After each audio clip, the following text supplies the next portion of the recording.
Hey everyone, some of you have mentioned that I really should have shown you a live reaction of what it was like to eat the prosciutto rather than just telling you about it. And I think you're fundamentally right, so that is what I'm going to do right now.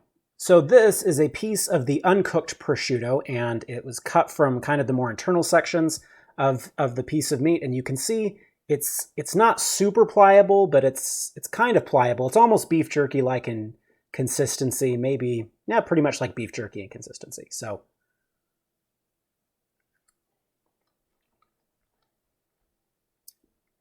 it tastes quite salty, not overwhelmingly so. And actually, in many ways, the taste is pretty similar to prosciutto I've had before. I would say it's drier, and it's a little saltier, which is probably related to the length of the salt cure that I did at the beginning. I could have shortened that time. And the thing is that the salt kind of overwhelms the flavor of the meat, right? There's this sort of distinct sort of raw ham taste, which is actually, I think, quite nice, which is why I like prosciutto. And the salt kind of overwhelms that taste, but it still comes through. So it does taste, you know, in many ways similar to prosciutto that I've had before. It was not, like I said in the video I put up, I was not that far away from success. And then here are a few fragments of the cooked prosciutto. You can see it's a slightly darker color, but still pretty similar. Actually, I would say this is pretty close to the color of what I was hoping for originally.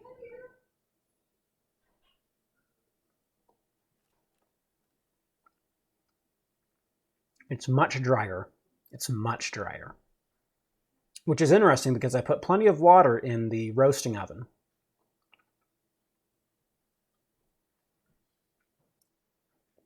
Still quite salty.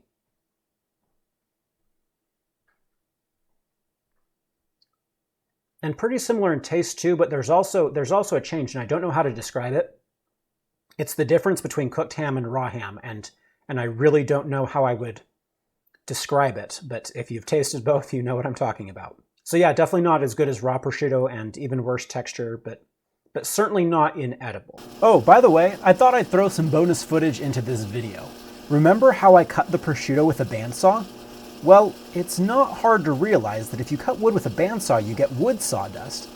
So if you cut meat with a bandsaw, you get meat sawdust.